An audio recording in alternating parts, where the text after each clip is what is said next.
Good afternoon, viewers. Good afternoon, viewers. Thank you for joining our fifth webinar on challenges and opportunities in the mining sector. Normally, we prefer to have less webinars in a month, maybe one or two at the most, because we choose very important topics, and these topics can be discussed and deliberated by the panelists. And before I hand over to Mr. Sushim Banerjee, who is our chairman of the session, I would like to make one or two points. In the mining sector, we need a lot of reform because we're still continuing with the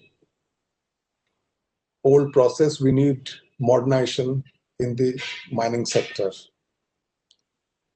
And secondly, mining sector has become quite important because now it has come under essential services, and this would draw a lot of employment for the rural population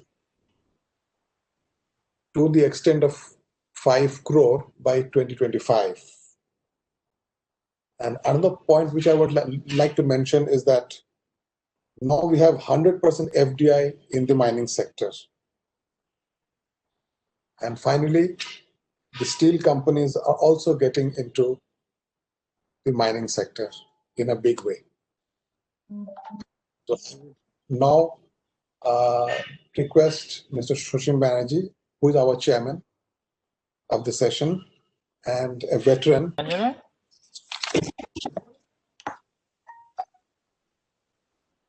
So over to Mr. Banerjee. Acha, Angan.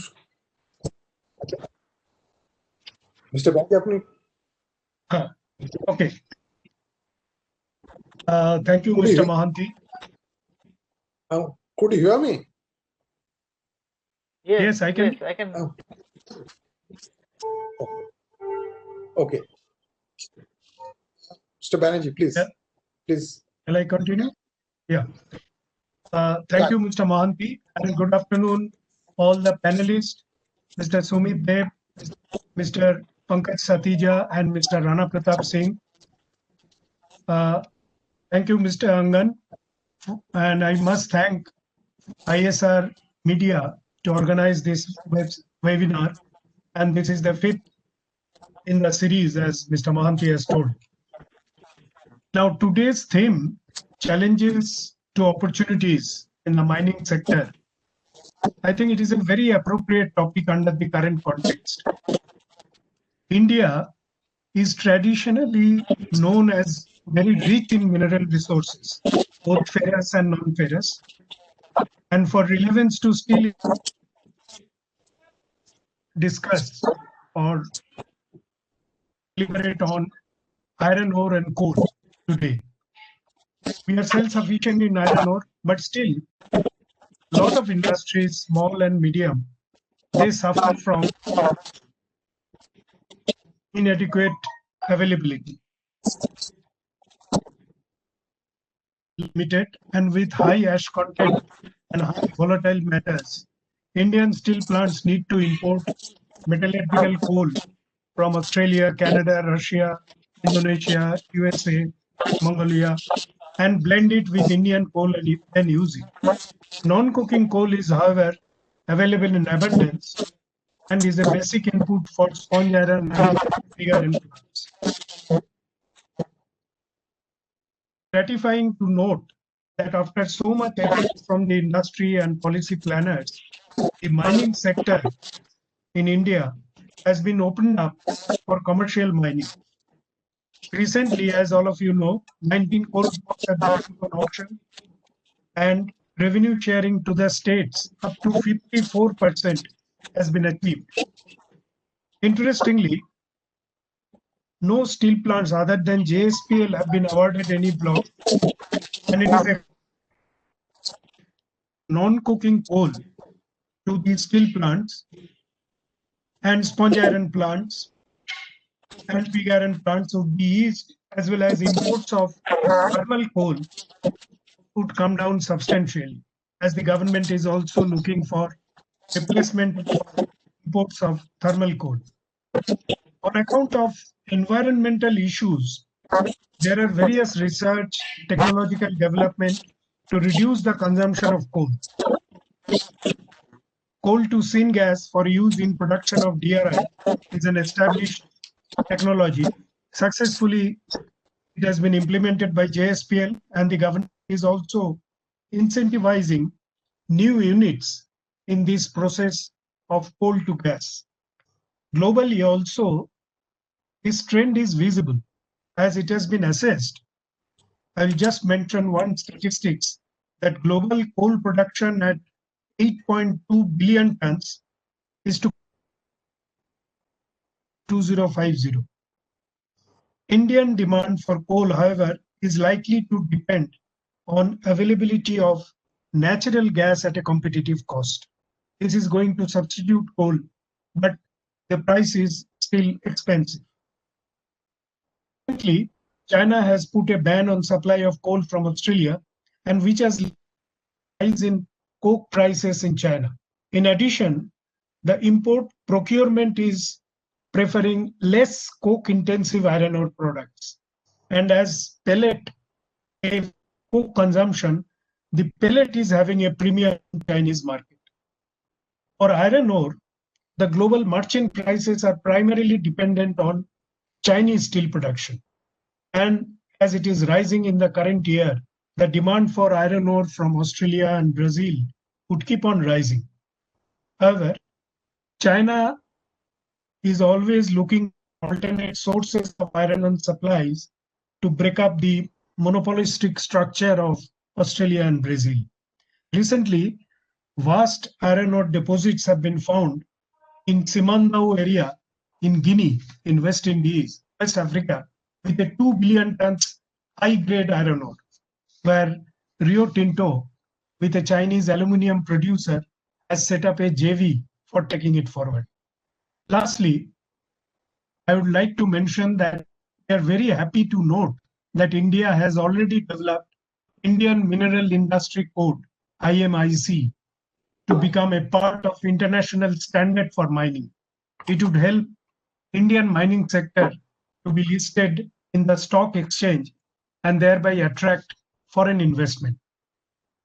The mining sector, however, has become a costly proposition, with mining price comprising of royalty charges,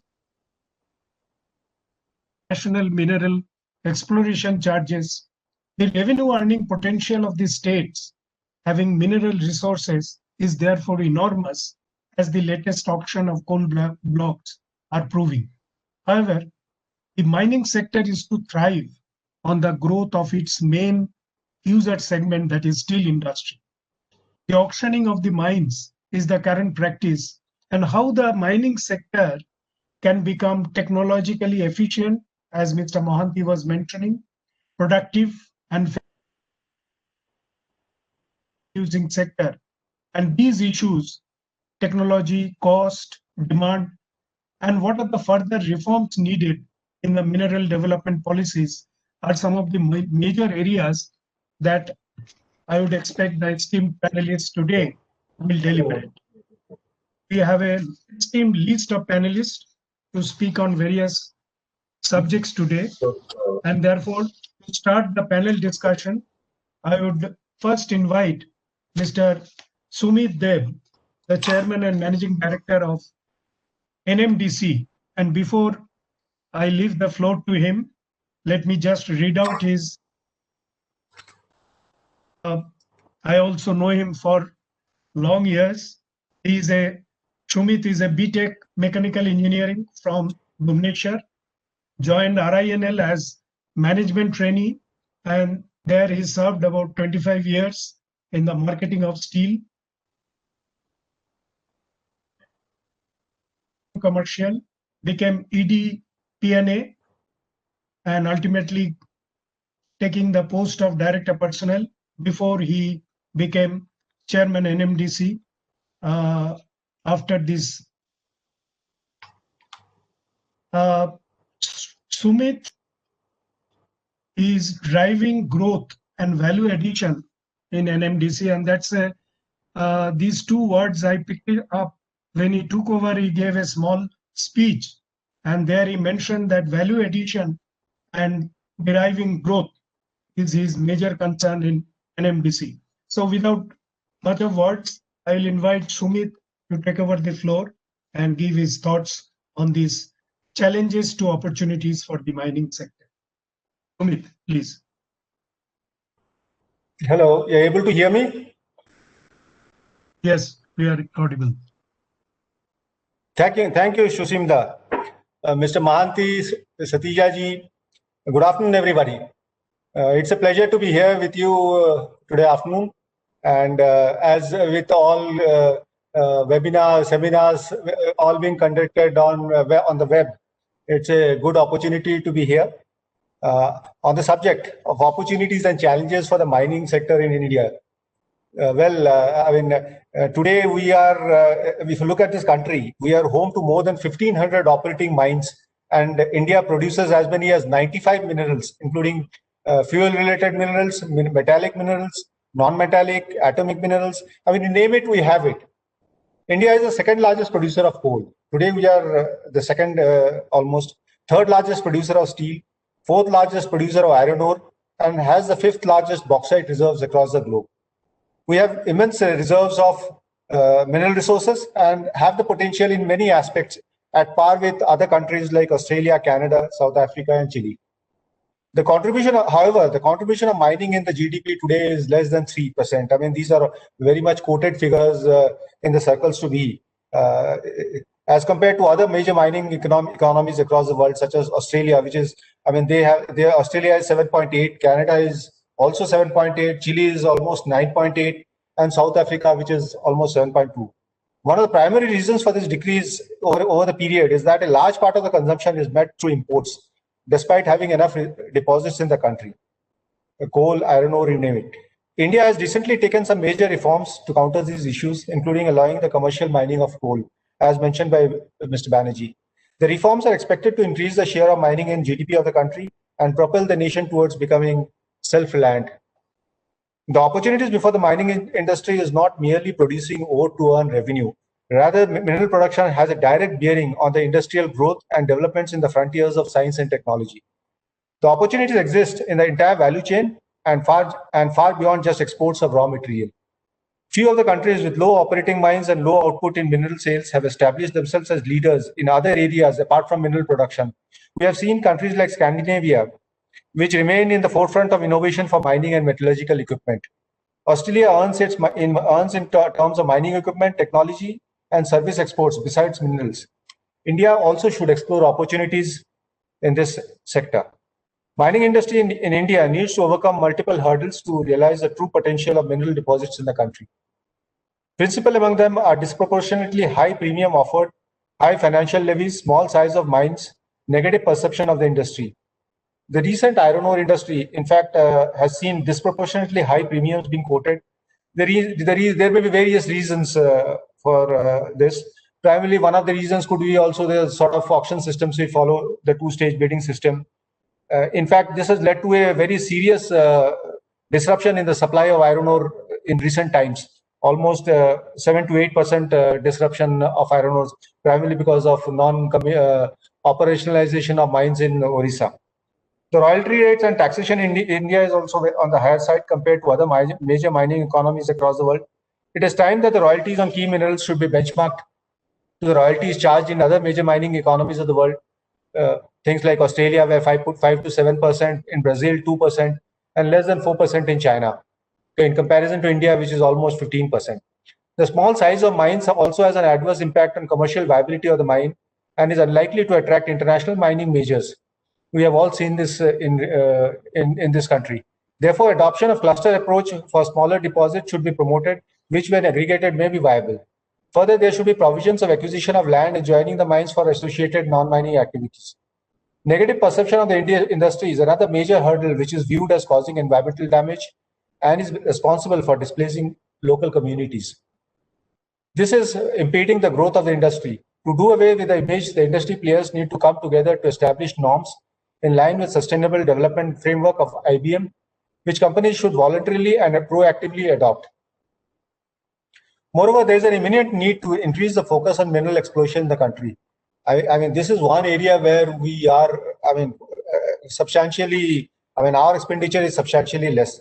Establishment of NMDC has been a welcome step. However, when compared to other countries, India lags in public expenditure on mineral exploration. In comparison to countries such as Canada, which has almost there's a 14% expenditure, Australia 16.5%, and Chile 7%, India contributes a mere 0.6% of the total budget on mineral exploration. The Geological Survey of India has identified 0.57 million tons of OGP area for minerals. However, less than 10% of the area has been explored in any detail. In order to compete with major mining economies in terms of contribution to GDP by mining, India needs to explore more and more OGP area in the country. Further, most of the exploration expenditure in India is on coal, iron ore, and other superficial minerals. By contrast, the largest proportion of global exploration are on gold, base metals such as copper, lead, zinc, and obviously now the latest trend, the battery minerals. We are indeed a country with enormous potential, but we have not utilized the opportunities that exist. As they say, with great power comes greater responsibility. It's time for us to realize that utilizing the resources in a sustainable manner, in a way that the nature has provided us, is our responsibility. Mining industry needs to channel the mineral resources in the right direction while keeping a sustainable balance to foray into greater heights, both as a country and an integral sector in the Indian economy.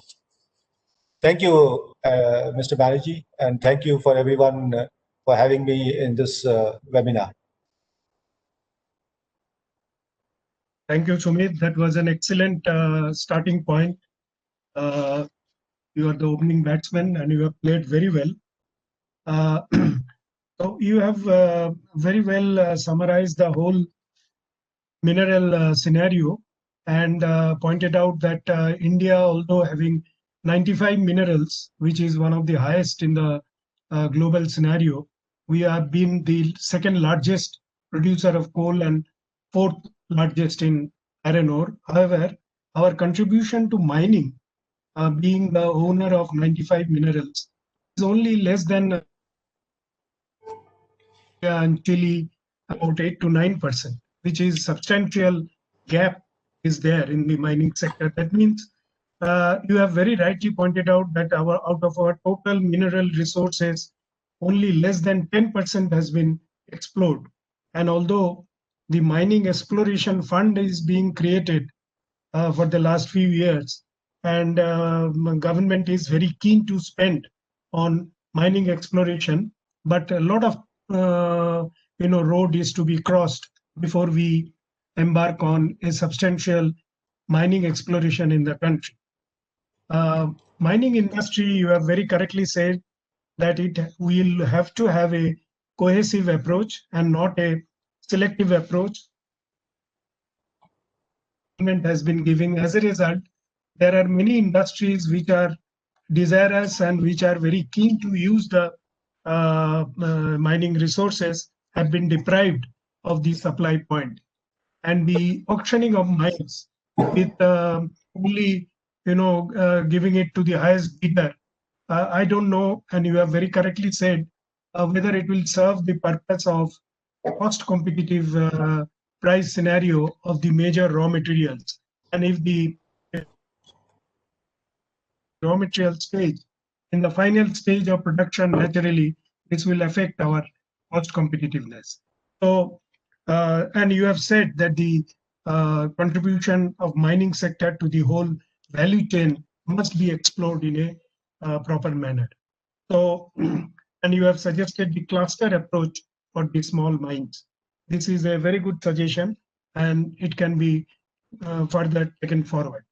So thank you, Sumit, for drawing our attention to these very, very vital issues of mining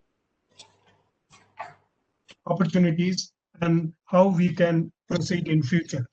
So Angan, before I invite Pankaj, would you like to play the NMDC video? What do you find when you dig deep into the depths of the earth? we found a few rare elements like commitment, compassion, a passion for perfection, and a vision for a stronger and better tomorrow.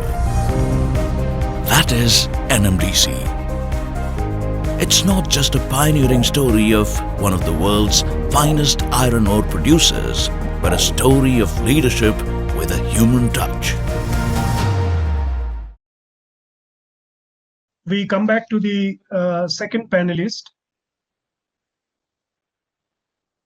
Pankaj Satija, a very well-known name in the mining and steel sector. He is a graduate mining engineer from Indian School of Mines, Dhanbad, now converted to an IIT, with PGDM, DBM from XLRI. And Pankaj has blended mining operation with safety, health, and environment framework also.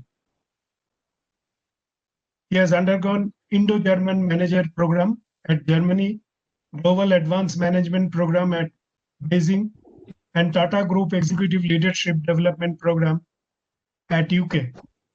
He is currently the Chief Regulatory Affairs for Tata Steel based in Delhi.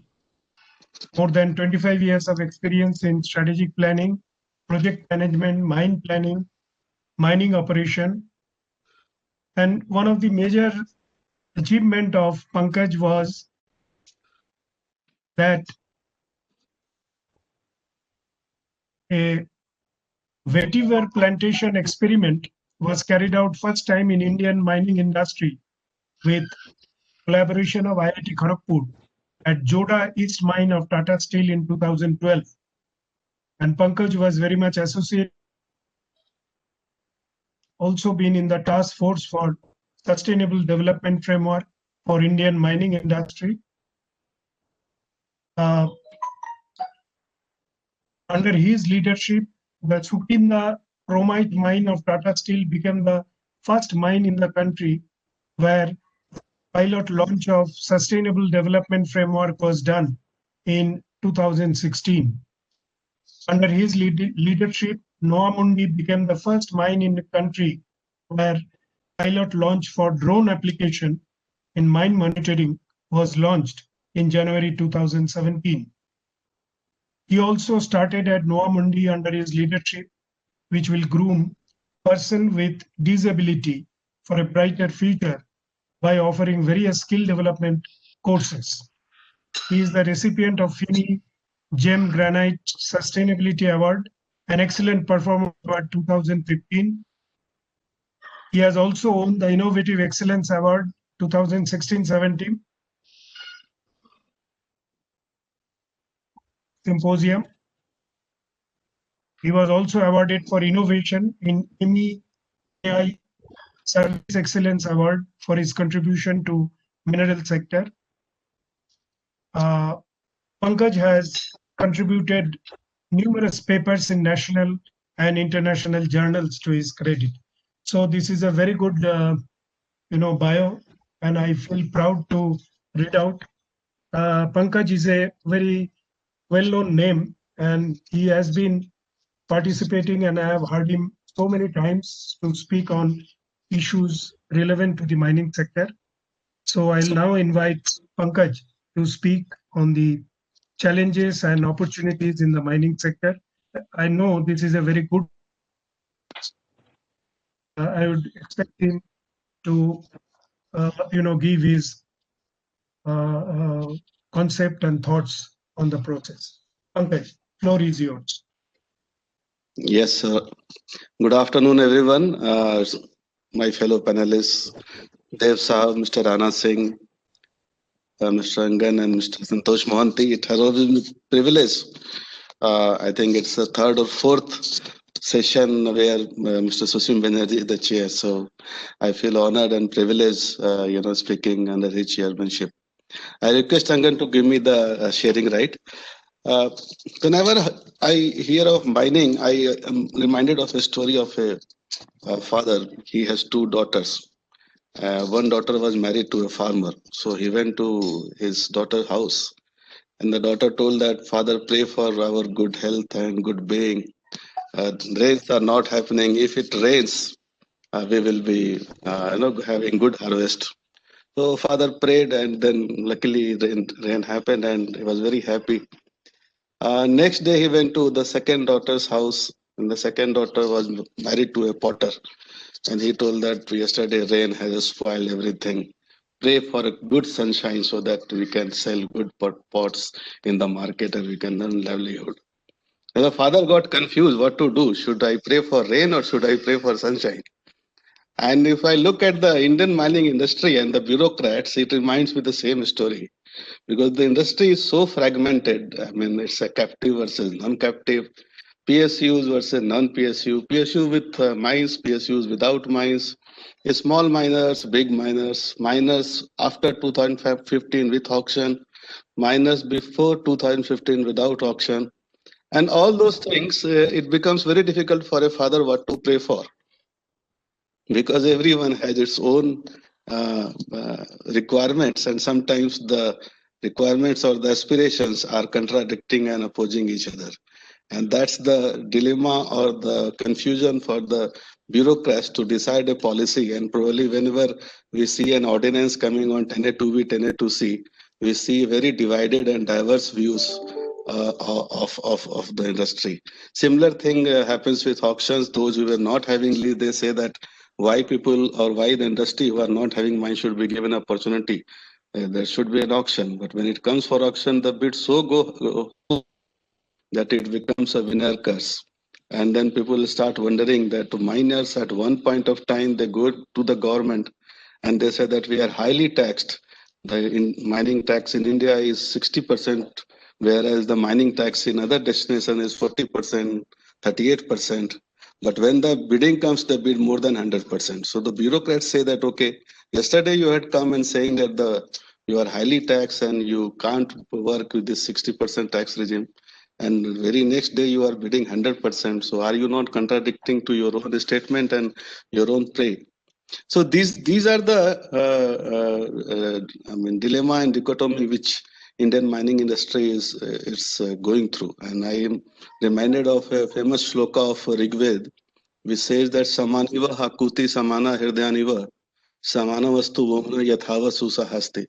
It says that let our aim be one and single, let our hearts be joined as one. United be our thoughts, at peace with all, may we be together in harmony.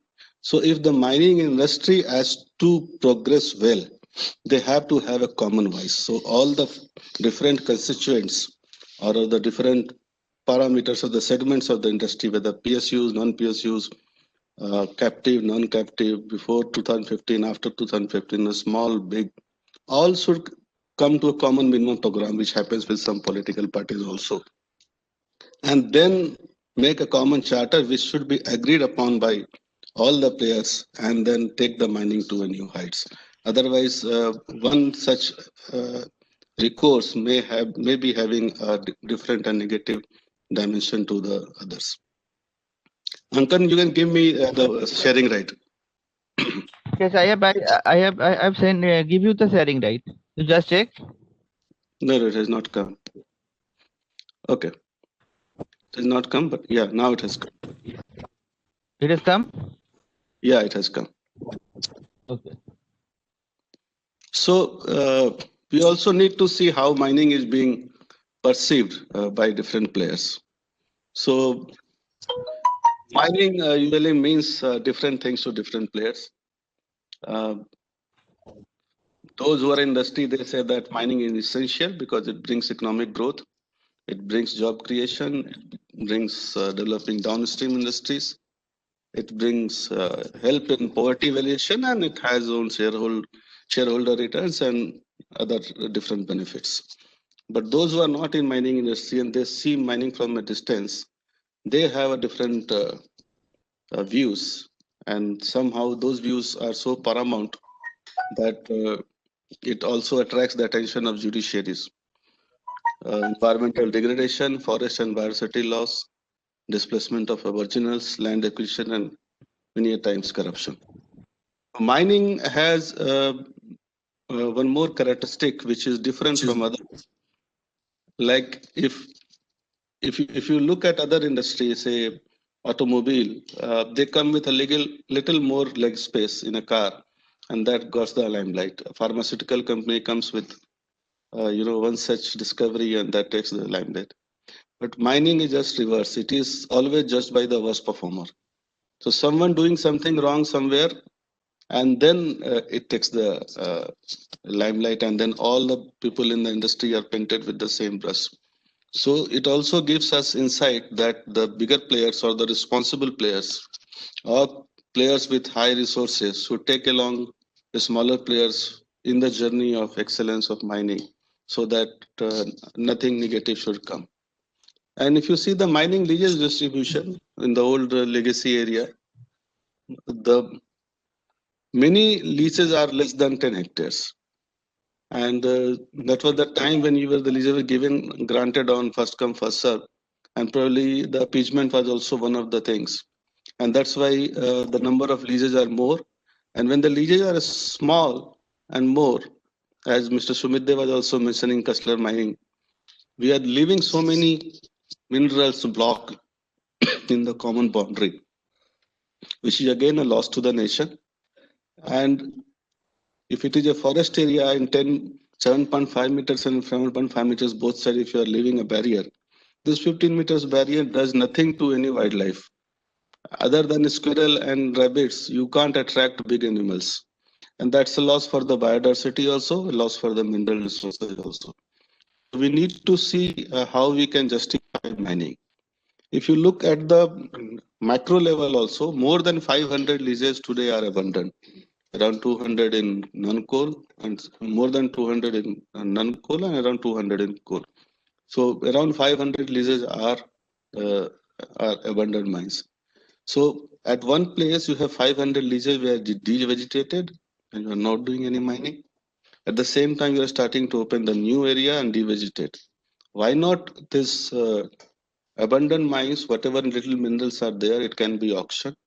And if there are say 5 million tons or 2 million tons in some mines, an aggregator can come and get all those mines on auction, and can put up a common beneficiation plant where whatever leftovers from these mines are there can be beneficiated in a common beneficiation plant, and one of these can be used for disposal of slime or middlings. So that can help not only in a better evacuation of resources and at the same time reclamation of the abandoned mines. So if you look at the overall scenario of Indian mining industry, you see the forest map, if you see the tribal population, if you see the low HDI area, the mineral rich area, the left corridor, all this overlap. And in this scenario, we all know that each has its own ministry. Ministry of Tribal Affairs is different. Ministry of Environment Forest is different.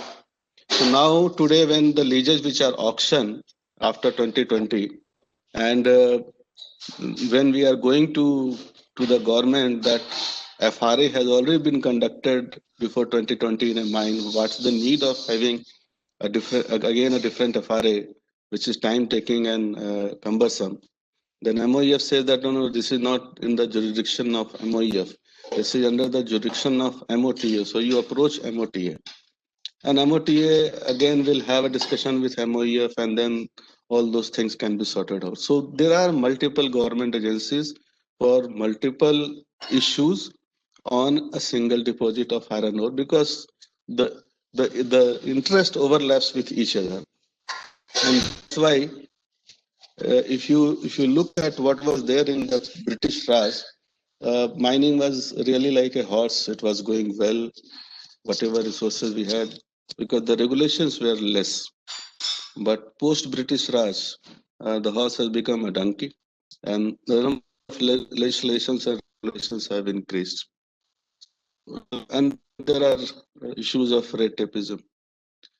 So what has happened in this time that we have made many rules, many laws, and this also says that with more enactments of law, the environmental degradation has not decreased, but it has increased. So mere making a law is a solution. So most of the cases, most of the country in OECD also, there is a provision of regulatory impact analysis, and every 3 years or 5 years, depending the country wants to choose, they can evaluate whether a particular law or particular rule, which was created for particular purpose, has served its purpose or not. And if it has served its purpose, then that particular rule or law needs to be abolished. I want to mention two things here. One is the penal interest rate in the country. The penal interest is 24%. So now this 24% rule was good when we had a prime lending rate at a very large rate. Now, when the prime lending rate is say 8% or 9%, the point of having 24% is not justified. So today a new law comes, say like what Jharkhand has come, that Mineral Forest Produce Act. So whatever mineral you are producing from forest area, it has to be paid a certain percentage, certain rupees, like 57 rupees or whatever they want to put. And if you are not in the stipulated time, your interest rates start charging at 24%. So into 24% interest rate was good when you had prime lending rate at a very high level. But in today's time, when other acts have also reduced that, so this doesn't have any meaning at all. Similarly, many other rules which were archaic and which were not required can be looked and can be. So mineral industry has to also look. All the laws has to be looked into the aspect of how we can go away with the archaic law.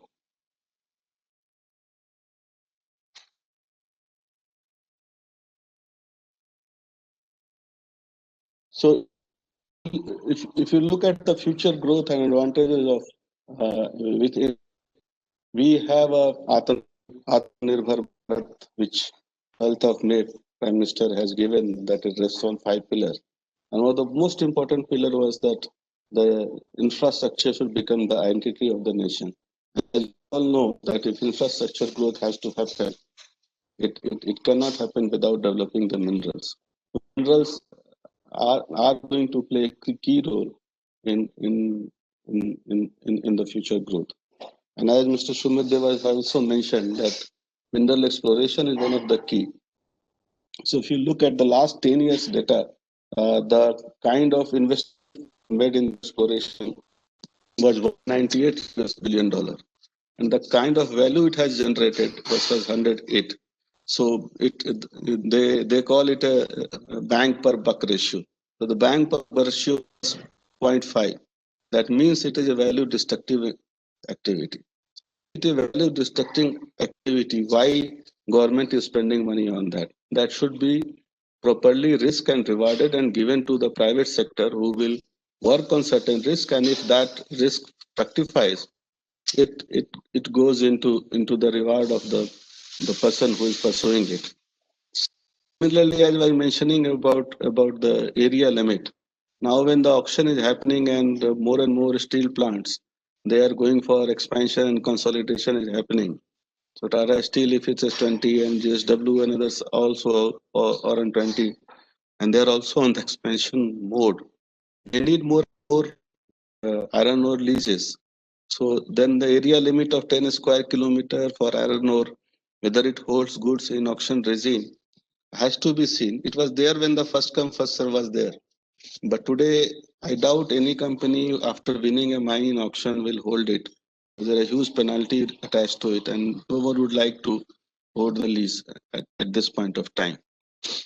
Then enhancing the ease of doing business, like Section 21(5), it's a much debated issue, and in mining ordinance also it may find its own feature, that how the illegal mining has been defined.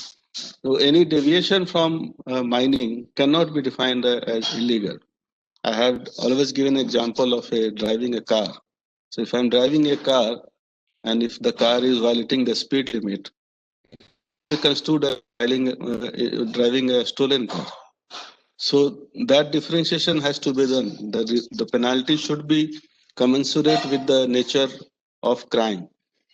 And if it has violated the speed limit, the penalty should be there. I'm not saying that the penal provision should not be there. If somebody is violating, he should be left scot-free. No, he should be punished. But the kind of punishment should be given, it should be given as per the nature of the crime.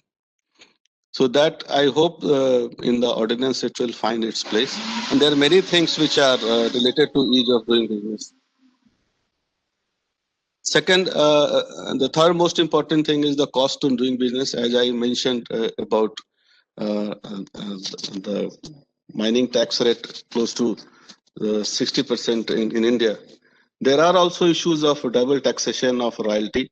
Royalty, it is very much to all the people in the industry that whenever the average sale price is calculated, it includes the DMF and the royalty.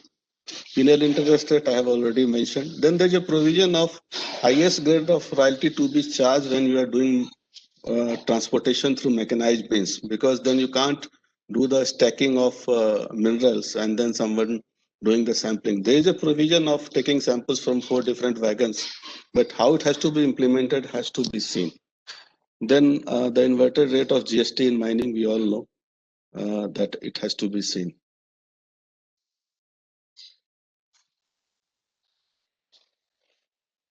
Facilitating regulatory framework, we have all been discussing on this 10A2B, 10A2C.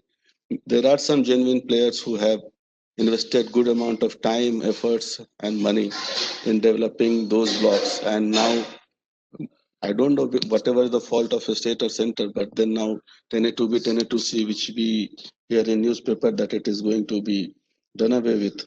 All this will come on auction, and some of the genuine players who have invested money, time in developing those blocks, they will be losing those blocks. So the certainty and the clarity and the consistency, these 3 things in policy should be there for investor to invest. Otherwise, if these things are not there, no one will be sure that if he is investing money in mining, whether it is for a longer term or not, or that policy will remain or not. Logistics is one such area. We have to ensure the last mile connectivity. And as most of the mining companies, they have bid for a higher premium. One of the enablers, they have thought of slurry pipeline. And the slurry pipeline can happen along the national highway or can along the rail line. So the government should facilitate the slurry pipeline along the rail line on some chargeable conditions, because there are some leftover land available even after railway thinks of putting additional rail lines in those areas. And that can help in slurry pipeline at a faster rate. The other schemes of railway like LTTC, long-term tariff contract, that doesn't include iron ore and others. And if that can be included, probably it will further ease the pressure on mining companies. My last point is digitalization, because we see a lot of value each mining company overseas or in India have started getting by using this digitalization journey. And there are a lot of value which has to be unlocked again, as more and more collaborations are happening within the company and through startups. And these are really revealing, and not only at the front of reducing the cost, but also at the ease of operations. The smaller things I can tell you, like earlier the shovel operator used to deviate by moving away from the defined path. But now with digitalization, the geofencing and all those things, the moment he touches an area which has not been assigned to it and some dilution happens, the alert goes to the quality control department and to the mining in charge also, and then he takes corrective action. Earlier, the entry of unauthorized persons into plant was a challenge, but now with the geofencing of the plant along X, Y, and Z axis, if anyone comes or anyone goes out, the alert goes to the shift in charge, and he is aware that an authorized person either he has entered or he has left the building. So these are the things which has helped. And in COVID time, when people are wearing mask or not, the analytics have always helped, and companies have taken actions on that also. So there are a lot of opportunities, a lot of value which can be unlocked through digitalization. We should also be knowing that 20 years back, when the mechanical and electrical knowledge was enough for operating the machines, but now last 5-6 years, mechatronics have taken a big way, and most of the operators and the maintenance people, they are also learning mechatronics, and slowly they have become also trained. So this digitalization also, some of the companies are finding it new, but many have embraced this and they are getting good value out of it. So I am not thinking being pessimistic about the way forward or the future of the mining industry. Mining is not new. Gold mining started somewhere in 6,500 BC, and mining is in force today also. There are certain changes which happens, and certain times which any profession has to undergo certain transformation. So this is the time when the mining industry is getting transformed from the bureaucrats also, and within the industry by the different captains of the industry also, so that it can continue and it can sustain its growth. Thank you very much for giving me a patient hearing.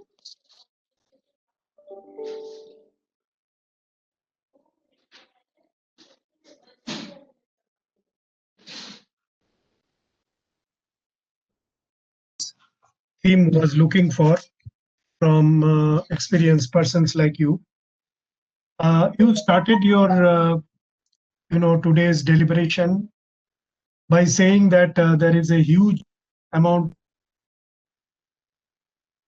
in the mining sector, which is a very much prohibitive for against the progress of the sector, and there are various interpretation of the various different interpretation by different sectors with different segments, and there are so many distinction between captive, non-captive, private, public, and then mines owner before 2015 and mines with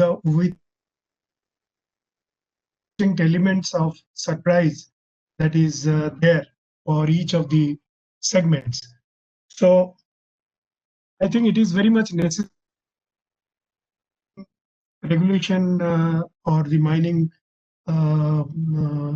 rules that are coming. They take care of these diverse elements and make a charting for progress in the future.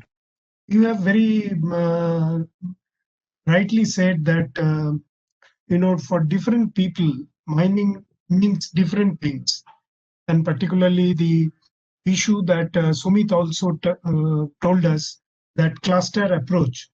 I think small mining leases, as you have very rightly said, kilometer and not beyond that is not a very will not very give a very healthy growth of the sector.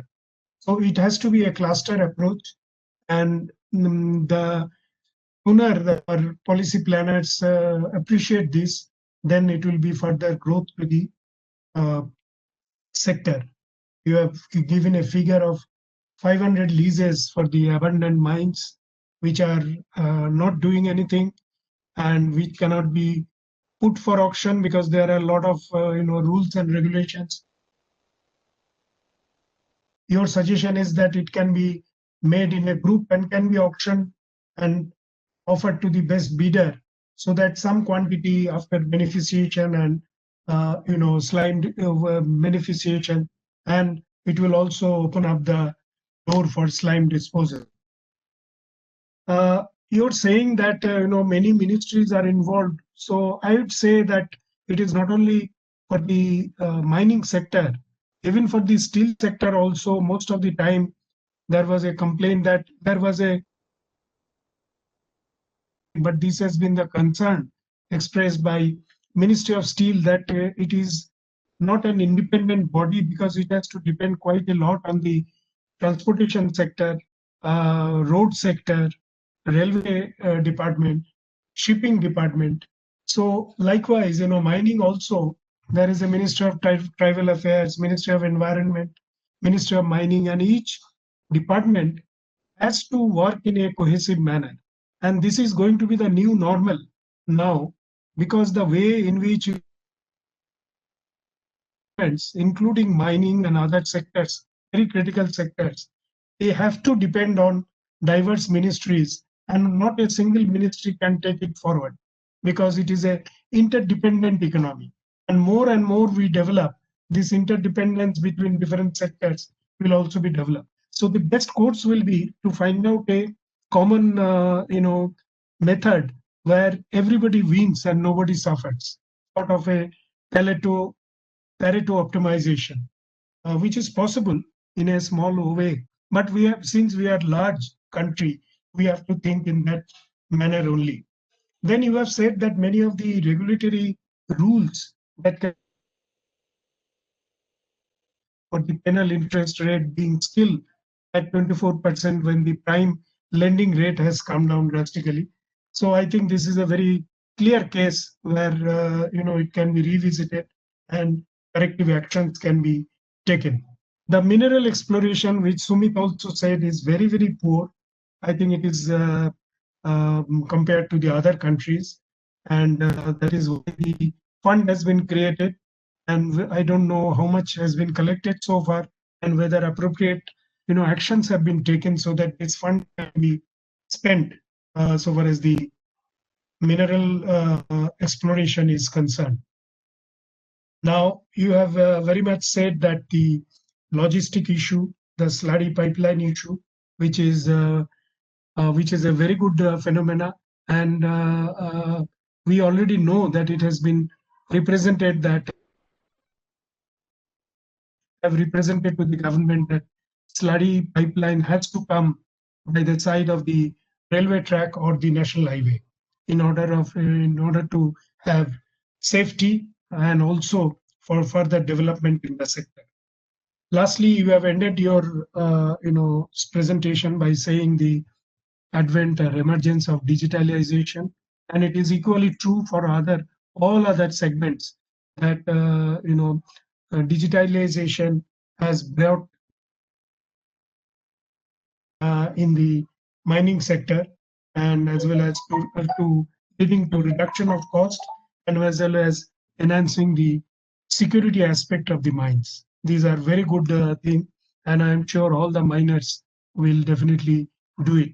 But one thing, I can draw your attention, Pankaj, that what you have seen the mining sector, say about 5 years back, and there is already a sea change has come.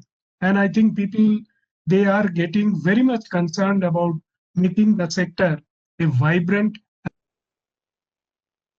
a very archaic sector, where we normally see the old films in Hindi films like the Kala Patthar, etc., where only the ooze and problems and the difficulties of mining has been highlighted. And now the day is coming when we must see the brighter side of mining. And thanks to people like you who will offer the excellent suggestions for the government to go forward. So your ideas. Now I will invite our another esteemed panelist, Mr. Rana Pratap Singh. Rana Pratap Singh is the Vice President in Iron Ore Business Vertical of Adani Natural Resources. He is BTech Mining from ISM Dhanbad and MBA from IIM Indore. Prior to Adani, as we were discussing before the start of the session today, that he was working for long years with JSW. Before that, he was has rich experience in project management, business development, and operations. With this short profile of Mr. Singh, I'll invite Mr. Rana Pratap Singh to share his thoughts. The floor is yours, Mr. Singh. Thank you, Mr. Banerjee. Angan, could you please share the presentation? Yes, I am sharing the presentation. So by the time he's sharing, distinguished panelists and attendees, I'll be sharing my thoughts once this presentation starts. Meanwhile, I'll just quickly try to take you through whatever is coming in our mind. Basically, what Mr. Dev said, or what Pankaj said, or what I would be saying. In fact, if you look at the presentations made in different conferences, you'll find that many of the points are being repeated over years and years. Good thing is, most of the suggestions have been incorporated, but then there is always a need to further keep on bringing in amendments and changes in regulatory affairs and business environment so that the economy keeps on moving. So today I'll be sharing my thoughts on how to scale up iron ore supply, which is a burning topic as we were discussing in the beginning. Next, please.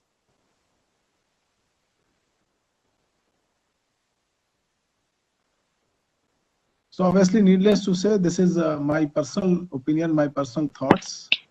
Next, please. So I would like to highlight the current scenario, then take, few of the points, rather most of the points have already been highlighted by Mr. Dev and Pankaj. Still, I would like to reiterate few of them and add a few of the thoughts, because this shows that pain points at present of all the basically players in the industry, whether they are captive players or merchant miners, most of the pain points are same. So it definitely shows the graveness of the situation and the need to actually mend them. Next, please.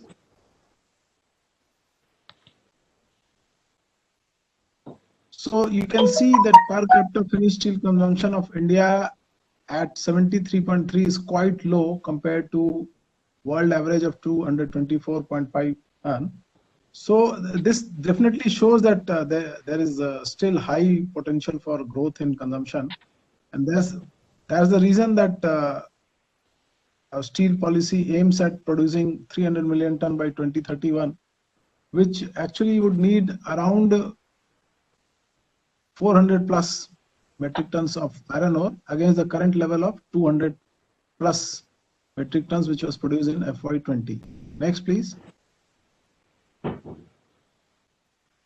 So, as Pankaj was also showing, this mineral, iron ore bearing belt, it can be seen here. So, in terms of resources, we are 22.5 billion ton in hematite and almost 11 billion ton in magnetite. Now, when we have so much of reserves, that of course further can be scaled up by increasing production. But still, as you know, present even steel existing capacities, they are struggling to. Angan, can you go back to previous slide? Yeah. Once I tell you to move, then please move. Okay. Yeah, so I was telling that in terms of availability of resources with a potential for further upgradation, India is quite rich. Still, we are observing that steel plants are struggling to get the required iron ore for them. So we will just try to see the reasons. Yeah, next please. As we all know that in Odisha government took a very good initiative, and they were very, very successful in terms of conducting the auction successfully. However, fact is known to everyone that there are only few mines which have actually started in spite of signing of agreement. Then second phase auctions have been delayed, partly due to COVID and partly we can say impact of this, and then delay in starting of mines by the present winners. Even the mines which have started, they are unable to reach their peak capacity. And then even now, huge undispatched quantity of iron ore stock of previous lessees is still lying, and there's a question mark whether they can evacuate it, because as per rule now the time period is over. Now they are also approaching court. It's again a question what's going to happen. And then, as everyone has already talked about, and we know that in iron ore mining, or for any mining per se, logistics play an important role, and unfortunately not much infrastructure development has taken place. So yeah, next. So in order to ensure availability, auction regime was introduced. Now we saw initially when coal blocks were auctioned, there was so high premium, those half of the mines, they did not see light of the day. Few mines which are running, they are also not a very viable proposition. And as was the apprehension, similar thing happened in case of iron ore auction also. So really, yes, it's very surprising and sad to see that such high premiums were paid. I mean, has been committed. Whether it will be actually paid and realized by government or not, that is something which needs to be seen. So I believe that these kind of premium, I have serious doubts whether it is really sustainable, and I'm sure it's going to hurt the sector as a whole.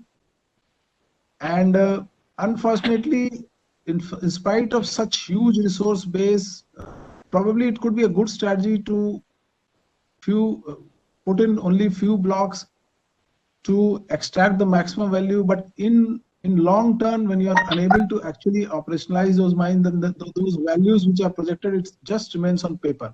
So this also needs to be looked upon. And then, as Pankaj was also saying, even we believe, we have been talking that basically when we are talking about mining sector, we are talking about mineral, it should be market driven. Value maximization should be decided by market, not by putting different classification, captive, non-captive, small, big. Let market decide what best value any owner can extract and share with the government. Then similarly, yes, again, there could be different thoughts from steel players. I mean, they would like to have more resources, but then we believe that for captive, in addition to captive miners, definitely doors should be open for merchant miners, because captive miner, they will use the mineral to the extent which they want. However, a captive merchant miner can always explore different uses so that value can be maximized. Next, please. So in view of the challenges, I mean, the situation which we face, it is all known to all. So I thought of suggesting few things, few of my thoughts. That needless to say that when these winners, they have signed mine development and production agreement, and there are provisions. I'm not saying that penalty provisions should be invoked, but all I'm saying is that definitely action should be taken so that these mines start production, they come up to their capacity, and if for any genuine reason which government has to decide, a winner wants to surrender, or he has to be forced to surrender, then it's high time it should be done, and those mines should be brought in for re-auction. And then modalities of maybe auctioning by state government of huge quantity of iron ore stock lying in previous lessees area should be thought of. Next, please. Then, yes, we all know exploration has to be done. It should be done. There are provisions. Unfortunately, it's not happening. So it's need of the hour to give it more push. 10A2B, 10A2C, yes, there are few genuine investors who have invested, but then majority have not done anything. So just by giving either blanket abrogation or by blanket approval may not serve the purpose. So government should study merit of each case and should decide. So all I am saying that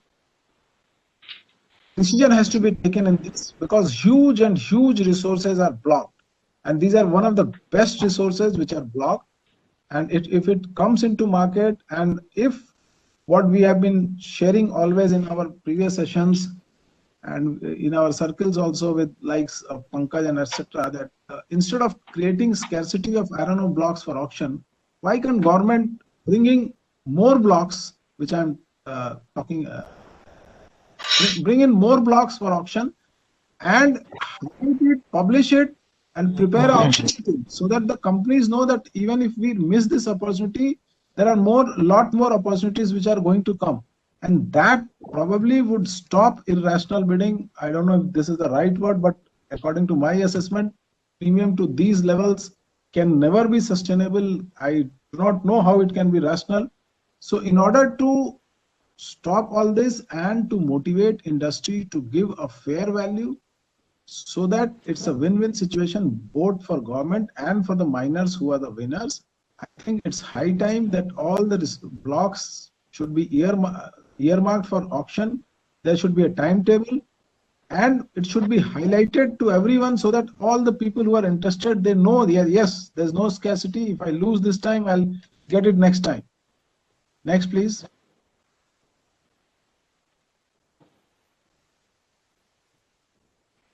Then yes, we have been talking a lot even today, in spite of IBM's rule of utilizing anything above 45 as subgrade, but generally we know that people are still stacking it and mining only the richer one. So I think there's a need to incentivize, not just making rule, rather incentivize any company who actually uses this either through blending or beneficiating. And of course, now at present, as we all know, that less than 58% is being exported. So I think that is a good way out through which low-grade mineral, which is not being used by steel players, and I don't foresee it is being used for several years in near future. So yes, export should be encouraged.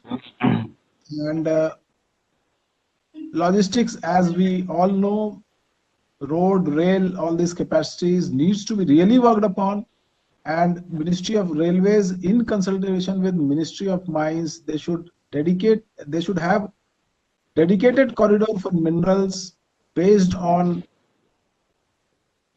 manufacturing hub. I mean, connecting iron ore block area with manufacturing hub as well as to export terminals.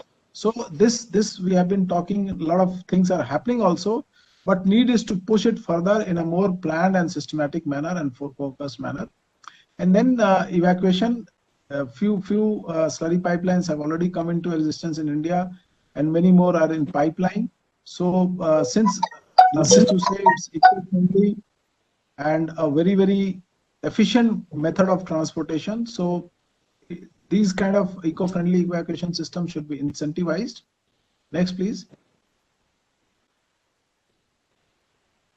So based on all this, to sum up, in order to increase the availability at present, minimum requirement is G2 level exploration, but based on our experience, and everybody would agree that especially in terms of iron ore bearing areas are well defined. Even by visual inspection, there's a lot of confidence of availability. So instead of investing time and money in exploration, bringing it from G4 to G2 and then bringing it for auction, it's time consuming, and people are, industry is getting impatient, and probably this leads to irrational bidding. So serious thought can be given by seeking views of expert agencies like GSI, and probably if the way it used to happen, that if state government, of course, based on some scientific and technical recommendation, is convinced of existence of mineral, then they could directly grant mining lease. So similar kind of thing can be used here for bringing it for auction. Then I think Mr. Dev also mentioned that, and we being in the industry, we have seen when second stage online auction starts, then actually the fear of losing that block, more than winning that block, fear of losing that block crops up, especially in Indian corporates.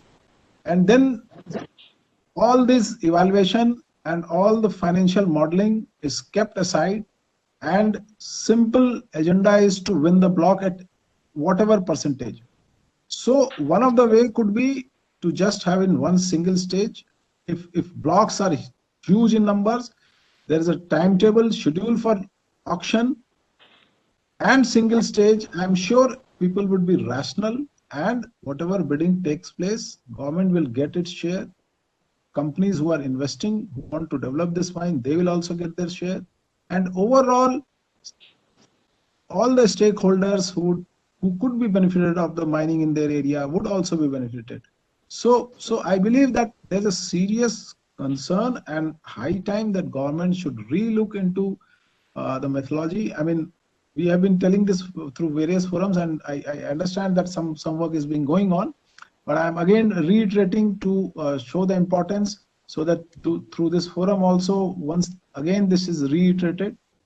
And then yes, FC and other clearances, they're a lot of time consuming, and one simple thing which Pankaj also tried to mention, that once we decide that this block is coming up for auction, then all in principle clearances should be given. And we also know that already Ministry of Mines has initiated in this direction, and now as a sample blocks, 5 blocks, states will definitely bring in those blocks for after getting in principle approval. But then if states try to get in principle approval following the same procedure, how fast that would be, that really needs to be looked into. But our suggestion was that once a block has been decided, I mean, all the data, whether it is environment, forest, especially in areas which are already producing, nothing is going to change in the next area, adjoining areas. So those areas, I mean, whatever ministries or agencies are involved, maybe Ministry of Environment, Forest, Climate Change, Water Resource, all these ministries can have a joint committee, and they evaluate it based on scientific study and data, and give the clearance at least in principle, so that once a block is auctioned, then only compliances subject to, I mean, the conditions in the clearance are completed, and mine starts, I mean, it comes into production stage. So this would definitely shorten the time, mine development time, and it will help in actually bringing in more iron ore supply. Then, as I said, 10A2B, 10A2C, it really needs to be looked upon. Yes, if there are some genuine cases, it should be considered. However, in the shadow of being genuine, there are many leases, many areas where nothing has been done, and I doubt whether even for next several years something would be done. So those areas should be taken back, and it should be included in auction schedule. Same thing which was told by my earlier speaker, royalty, DMF, NMDC is double accounted. We have been raising this issue through various forums. Some things are being done, but still nothing concrete or clarity has come up. So this is also something which needs to look upon. Then rationalizing stamp duty and registration fee, different states interpret in different manner. And of course, as I was saying, that when we are talking about industry, when we are talking about maximization of value of mineral, then market should decide whether it is domestic sale or export. So there should not be any kind of export duty. This is what we feel. Next, please.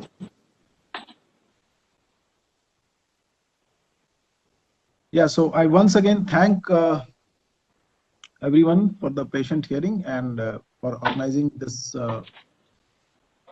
webinar and providing me an opportunity to share my thoughts. Thank you. Thank you, Mr. Rana Pratap.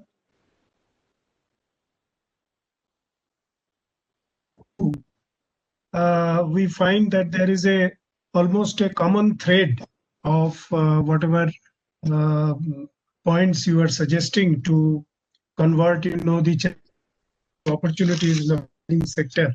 It started from Sumit Deb, then Pankaj took it up, and then concluded by you. But your basic thrust was that how to enhance the scaling up of supply of iron ore. And mentioning earlier also that it is a tragic thing that India being so many rich in, at least in iron ore resources, and which you have also shown. So, but still, many states, many units, they are suffering for inadequate supply of iron ore.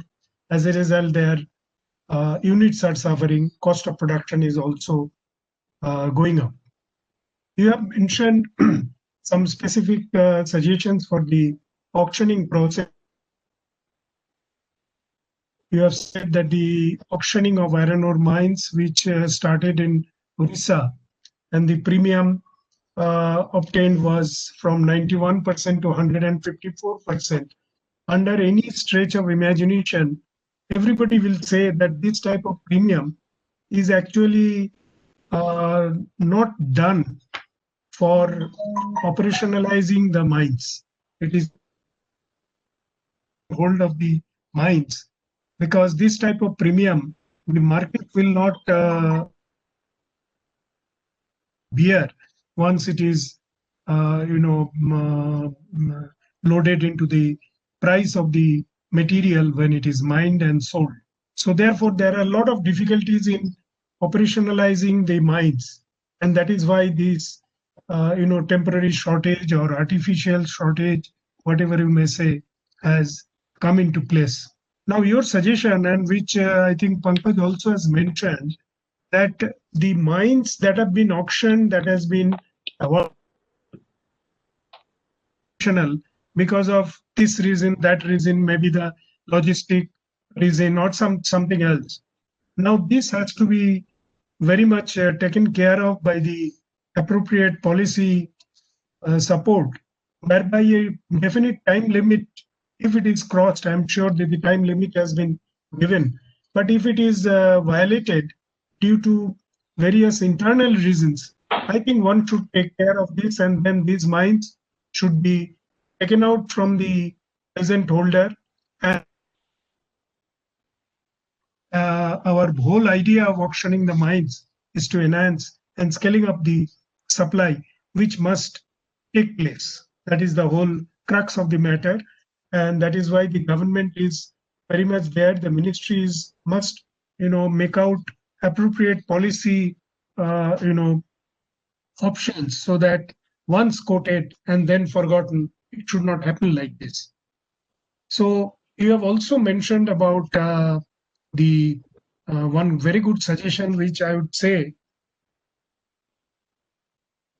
all the blocks that are going to be auctioned, this must be published in the website, so that people competing in a particular auctioning process of few blocks must get an idea that even if I miss it, there will be other blocks for which I may be quoting. So this itself will give us a lot of, aversion to, quoting against high premium, and it's a very good suggestion. I think that I can see, which it cannot be implemented by the government. And this is a good suggestion, and this must be implemented by the Ministry of Mines, so that all the state governments can publicize this, what are the blocks, so that people will come to know that what are the total, availability of the iron ore or coal is there within the state, and which may be, available to, which may be put to auction, so that they may also participate. The some of the reforms which you have concluded by saying that, the section 10A2B, 10A2C to be totally repealed. And yes, there is also the similar demand that has been made by the industry associations. I think there is going to be the relook for this. The double taxation, which everybody has commented, must be looked into. so that I think this budget should be put into the proposal so that it can be announced in the budget itself. So basically for the other reforms that you have suggested, like auction in single stage only and no different stage, these are some of the suggestions which I think we'll have to take the concern of everybody, because there is you must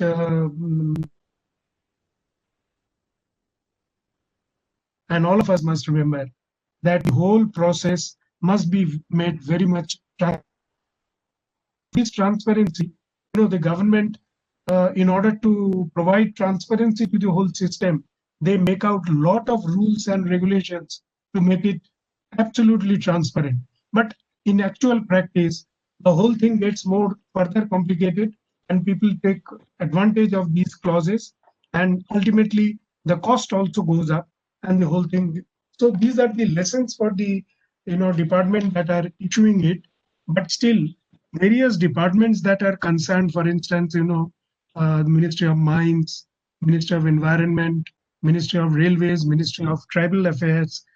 I think the auctioning is such a thing that definitely the tribal interest, the forest interest, which from the angle of a miner or from the angle of the user segment,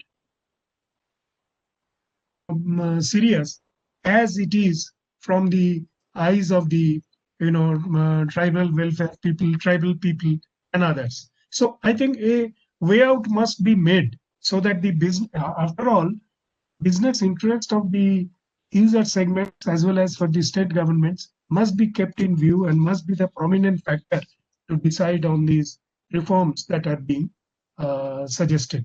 So you have also suggested the removal of the export duty. Now export duty, there are other groups are also very strong on that. There is a progressive reduction of the export duty depending on the Fe content of iron ore. So that has also been suggested, and I think government will be going in for that. So with this, I think we have come to the conclusion of this particular webinar, and excellent suggestions have come. These are all, some of them I've already known, and you have pinpointed this. So I'll request Mr. Mahanti, so that from the ISR side, the whole thing can be summarized, at least the recommendation part of it, and it can be sent to the ministry concerned. So with that, we conclude, and I hope Angan has already carried out the video, the 2 videos of NMDC, or you have played No, only one. I have played one. I have to play one another. Okay, so you can play it now before we conclude. And if any participant has got any issue, any question, that also we can take it up, since the panelists are already here. Any question? Have you received it? No, I have not received any question yet. Okay, so you can play the video now. From the depths of the earth to the bottom of hearts, NMDC has touched lives all around. Creating wealth, building sustainable opportunities, and working towards impacting lives positively.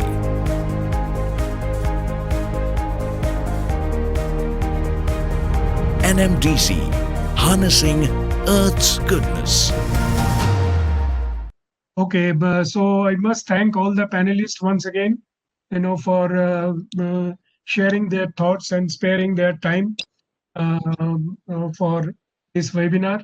And I must thank ISR Media to choose this topic, very appropriate one. And Mr. Mahanti and his team, Angan and others, I must thank you for conducting this webinar. And it is a good panelist view we have been able to hear. And I'm sure we can further take it forward by summarizing the recommendation. Thank you very much.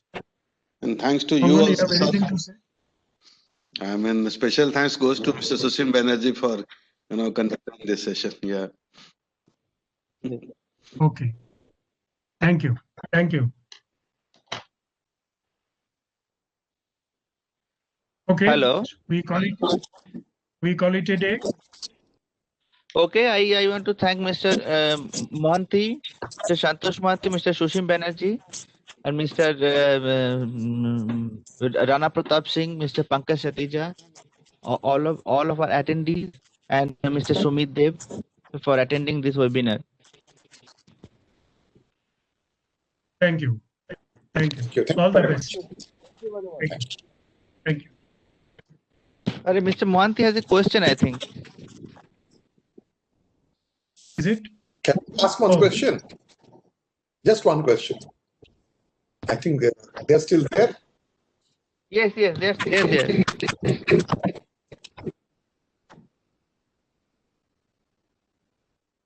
So can I ask? Yes, please go ahead. They're there. Pankaj is there. And Mr. Singh is there.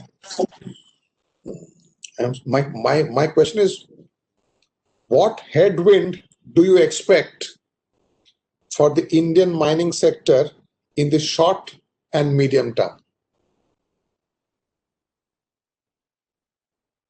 What headwind do you expect for the Indian mining sector in the short and medium term? Mr. Rana, Mr. Satija, or Mr. Sushim Banerjee?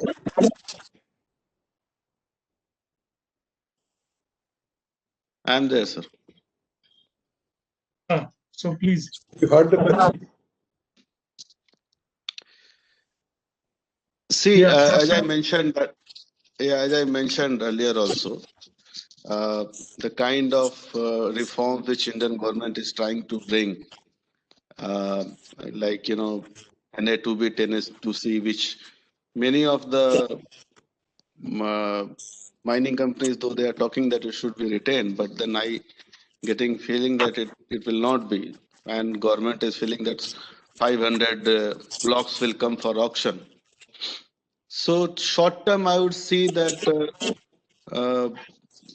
more and more auctions, more and more blocks will come, but it has to be seen with the clear principles and the clear thoughts, like why the auction was brought in. The auction was brought in for the purpose of doing away with the discretion, but it has changed from doing away from discretion to revenue maximization. So if you see the auction which has happened in Odisha in before March 2020, after that no auction has happened. Why it has not happened? Because government very much understands that if they do auction this time, probably will they not get that much of premium as the sentiments are down. So if that is the agenda, that the auction will happen only when the market are boom and there is a possibility of greater bid and higher bid, then this is not good for the industry in the long term.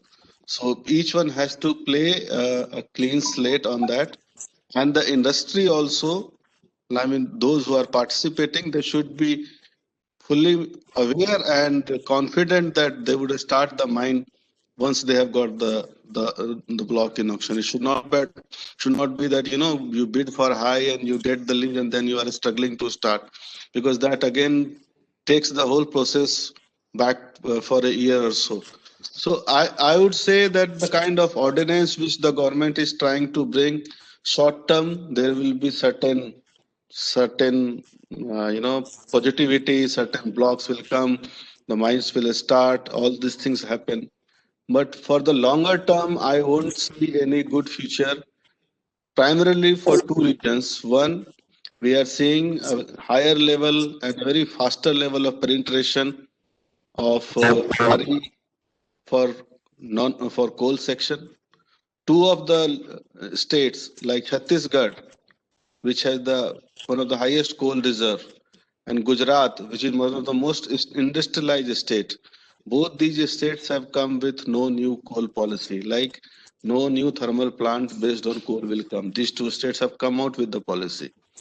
Andhra, Karnataka and Maharashtra and one or two southern states, they are getting very high incidence of solar radiation. There also thermal power plant are not doing much. So coal sector, I'm seeing they had to, as Sushim sir was also mentioning, that gasification and other products are on the way.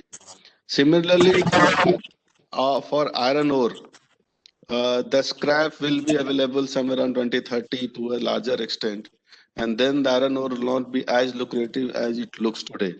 So what I'm trying to place here, that whatever we have, it should be unlocked, it should be unleashed, so that we can take maximum value out of it. We know mica, which used to be one of a very good commodity, and now mica is synthetic mica is level, and the mica capital, this Kodarma and Giridih, which are not known for those products. So minerals are finite, but at the same time, its value is dependent on that particular time.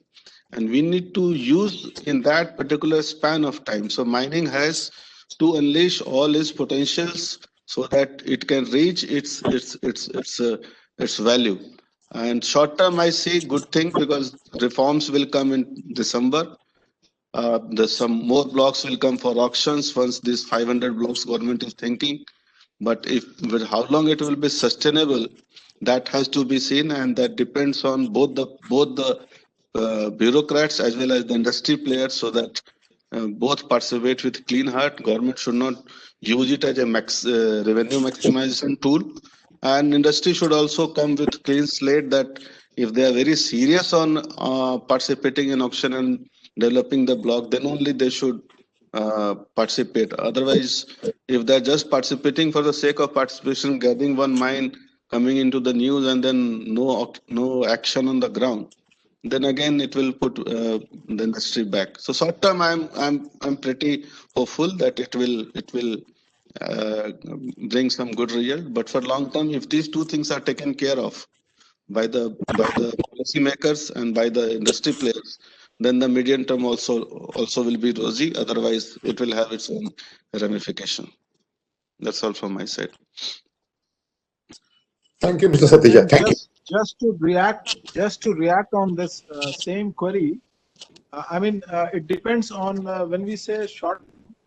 So I am seeing short term as let's say the time when all these mines which have been auctioned in Odisha, they come up to production, and at least they come up to levels of pre-auction phase. So if that time horizon we are seeing as short term, then I see this would be a pain period, because we all know that except for few miners, especially who are going to use it for steel plant, they'll be the ones who will actually start producing. They will strive to achieve, and they would probably achieve also. However, I think majority of the miners who, unfortunately, I don't know what value they saw, probably they will struggle to even start the mine. And in my opinion, probably they will look for legal or other options to exit. So that pain we'll have to suffer. So the availability of iron ore before auction, if that is the time horizon, I think that's going to be a painful time. And yes, based on the experience, the way we have been learning, and unfortunately, our system demands that once we fail, it is documented, then that becomes basis for bringing in some changes or reversing any previous decision. Then, if keeping that in mind, and the way we made suggestions that in order to make these auctions rational and workable and sustainable, definitely I'm sure that that's going to happen. And that is why I feel that in long term, when that happens, then obviously good days would come. But as I said, that unfortunately in our system, because of our legacy, we want systems to fail. We want failed systems to be documented, and that becomes a ground for bringing in reforms or reversing our previous decisions. So that if somehow that time can be reduced, then probably that long term can good days of long term can become earlier. Otherwise, mines who have, winners of the current auction, I have serious doubts whether they'll be able to come up to the level, required production level. Thank you. Thank you, Mr. Rana. Thank you. I can just give my views on this. Since Pankaj and Mr. Rana Pratap Singh is there, I was thinking that at least in one country, I am forgetting which country, and not that is not for mining, but for some other commodity. When they put it on auction, there was a regulation by the government or the issuing agency that the premium should be quoted within this range. So now, if you see the iron ore Orissa mines from 90% to 154%, and the current coal block revenue sharing from 9% to 54%, I think this is too odd. So why can't we have a range of premium that can be offered by the government before that auction takes place, and let it be through the the bidders to compete within that range. That range, the highest range should not be very much. Suppose the market goes down, the highest range should not be such that it cannot be implemented, or the lowest range should not be such that if the market goes up, it gives a lopsided premium. So I think if all departments, the stakeholders, they decide on this be announced before the auction takes place, I think there should be some amount of rationality that will be inducted into the auction system. What is your views, Mr. Pankaj or Mr. Singh?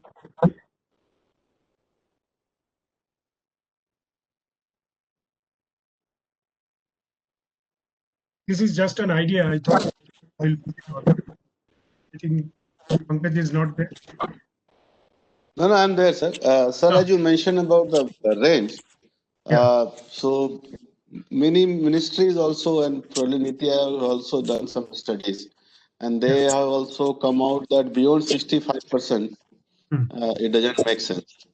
So initially they have also thought of moving away from this electronic auction system. Like what happens, each country makes its own assumptions depending upon what would be the viable model. If they come up say 65% or 20%, and when the electronic bidding happening, the 0.05 doesn't make any difference, so it keeps on increasing. If it is a single bid and each party submits the bid based on their own assumption, then probably this aggressive bidding can be done away with. So basically, bidding as such is a process to remove the discretion of a particular person, which will not make him answerable in future that you have favored so and so. So bidding was good for that extent. But what has happened, bidding has gone for a different mechanism of, the aggressive bidding where everyone starts with 90%. That is one. Secondly, people also see that let's join the party. If everyone is doing, why we should not do? So there will be something which all of us, if they got 90%, will go to the government and say that it is not workable. So do something. So we hear National Mineral Index and RSL price changing mechanism. All such things are in that direction only. So many such things which have happened earlier. My only limited point here, sir, again, when we work on advocacy and other things, advocacy should not be used for getting a competitive advantage. Advocacy for sector, advocacy for the industry should happen. If I have to compete with a big company, then I should not use advocacy to my competition over the big company. And probably this auction also somehow it started with that one company thought, I don't have resource, so let's have the resource first, then we will see how to make it competitive and others. There are various mechanisms which we can do. Either we do some advocacy at the government level, or we work on MDM model, or we work on certain other business model where the cost of manpower will be low. We work on cost of transportation through slurry pipeline. So there are various combinations of this which every company in its jurisprudence or in business prudence they have thought of. And usually it happens that prime mover or first mover that let's first have the R&O resources, then we will see. So by and large, it is good for some of the steel sector because the raw material component in the overall steel cost is something, and then as the steel prices have gone up in last 3-4 months, probably that can be absorbed also. And secondly, it gives the advantage of quality. But as Mr. Rana Pratap was mentioning, for a merchant miner, how he will sell material at 2x price when it is available at X price, that will again remain a challenge. So my personal feeling is that, sir, auction will not be removed. It will be there. Only thing, policymakers and industry and others, they can work on how to remove the aggressive bidding part of it. Either it can be a single bid or it can be multiple bid, but no electronic bidding. But it should be under camera so that there is no temperage or says secondary bidding through back doors should not happen. And other means of also, as you were mentioning, the band.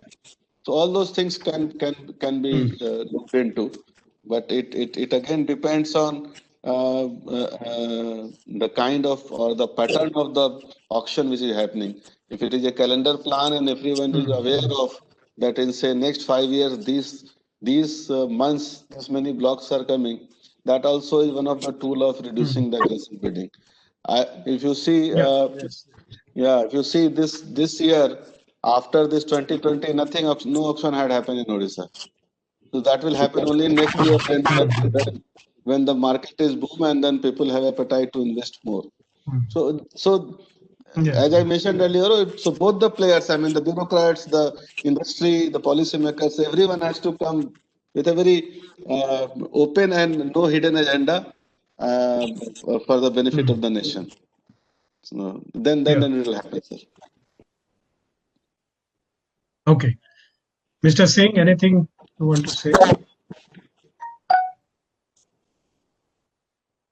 I think we have already shared, but as I was telling that, yes, definitely government will have to relook and they will have to revisit the policy in terms of auction, and probably even need is to think, is the auction the only way?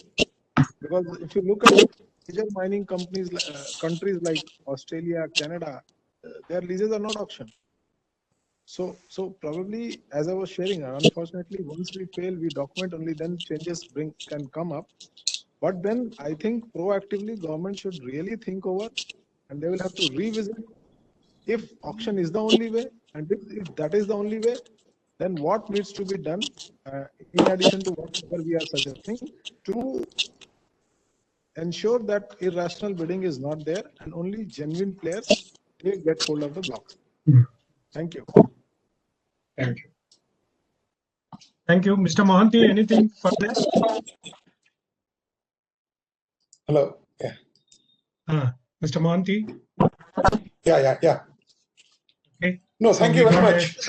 Thank you. Okay. Okay, so we are closing it today. Okay. Yeah. So thank you very much for Pankaj, thank you, conducting this. Thank you, Mr. Mahanti. Thank you. And the team of ISR Media. Excellent job. Thank you.